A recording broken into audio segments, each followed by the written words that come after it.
Have you ever opened your pantry, looked at a box of something you eat every single week, and wondered, what's actually in this? Or maybe you've had that moment in the grocery store where you pick up an item, flip it around to read the ingredients, and suddenly it feels like you're studying chemistry instead of food. You're not alone. Today, we're diving into the truth behind processed foods, what's safe, what's sneaky, and what you need to know before your next grocery run. Here's the thing. The word processed gets thrown around a lot, and we tend to imagine something scary, factory-made, or unhealthy. But not all processing is bad. Washing and cutting vegetables is technically processing. Freezing fruit? Also processing. Canning beans, grinding whole wheat into flour, making yogurt, all of that is processed to some degree. The real problem isn't processing itself. The problem is ultra-processing foods engineered to be hyper-palatable, shelf-stable, and irresistibly addictive. These aren't foods your grandmother would recognize. These are foods built in labs by teams of scientists who aren't just thinking about taste. They're rethinking about profit, cravings, and how to keep you coming back for more.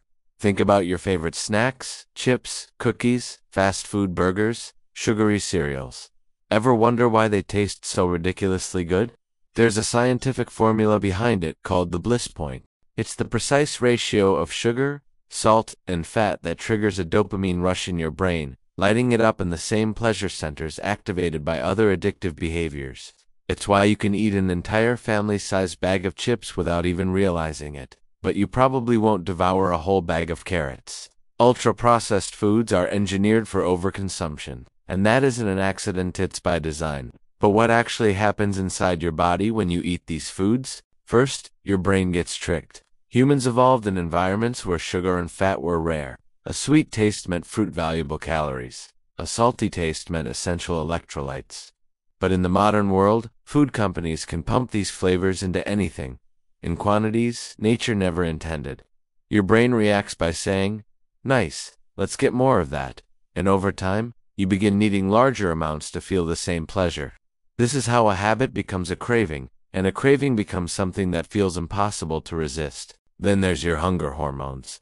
Ultra-processed foods are designed to be incredibly easy to chew and swallow. They require almost no effort to break down, which means your body absorbs calories very quickly. Fast calories lead to weak satiety, signals your brain doesn't get the message that you refill until long after you've overeaten. Your gut microbiome also takes a hit. This tiny ecosystem inside you thrives on fiber and real, whole foods. But ultra-processed foods are low in fiber and often contain additives that disrupt gut bacteria, leading to inflammation and digestive issues. And of course, there's the blood sugar roller coaster. Refined carbs hit your system fast, spiking your blood sugar, then causing a crash that leaves you tired, hungry, and craving more. It's not a lack of willpower, it's chemistry. Now let's talk about what's actually hiding in those ingredient lists. Natural flavors sounds harmless, but it's one of the least regulated terms in the food industry. A single flavor can contain dozens of additives, solvents, and stabilizers, all hidden behind two friendly words. Vegetable oil often means cheap, highly processed oils extracted using heat and chemical solvents. High in inflammatory omega-6 fatty acids. High fructose corn syrup is another common guest, linked to insulin resistance and increased appetite. Modified starches and maltodextrin give products texture but spike blood sugar even faster than table sugar. Artificial sweeteners promise 0 calories but may impact gut bacteria and appetite signals. Emulsifiers and preservatives keep foods shelf stable but may irritate the gut lining. But here's the part most people don't realize. Not all processed foods are bad. Some are perfectly fine, even beneficial. Frozen fruits and vegetables are often more nutritious than fresh ones because they refrozen at peak ripeness. Canned beans are a fantastic, affordable protein source.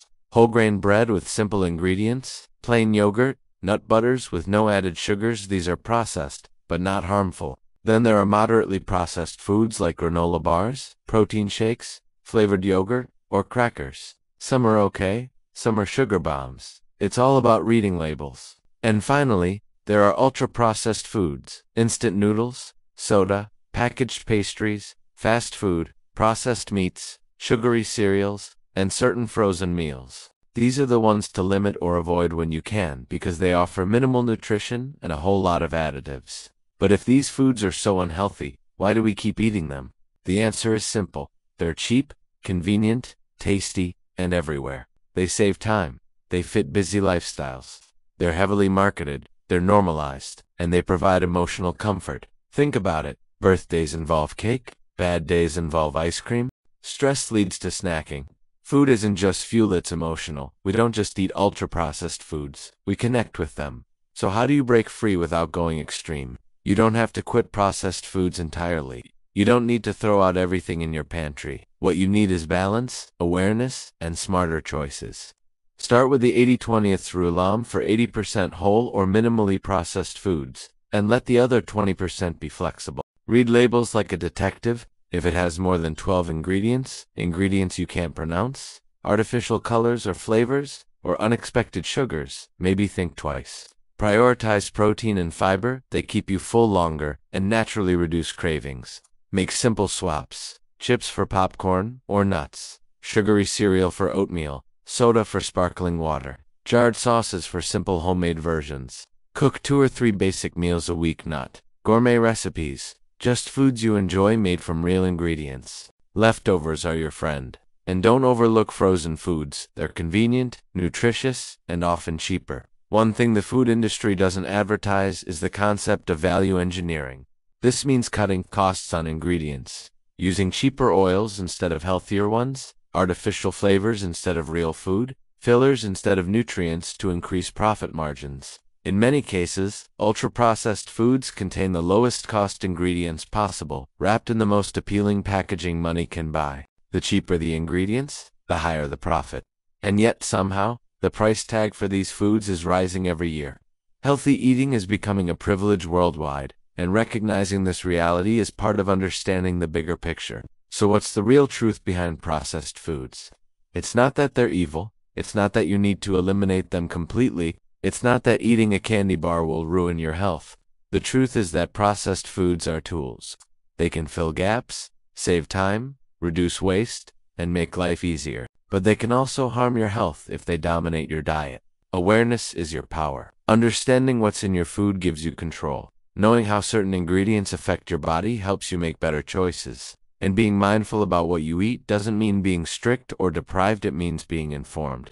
The next time you pick something off a shelf, you'll know how to read the label. You'll understand what those long ingredient lists mean. You'll see through marketing claims designed to mislead. And most importantly, you'll choose foods because they nourish you, not because they were engineered to manipulate your cravings.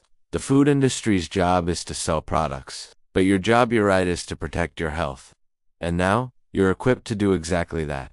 Thank you for listening, and here's to choosing foods that make you feel good, energized, and in control.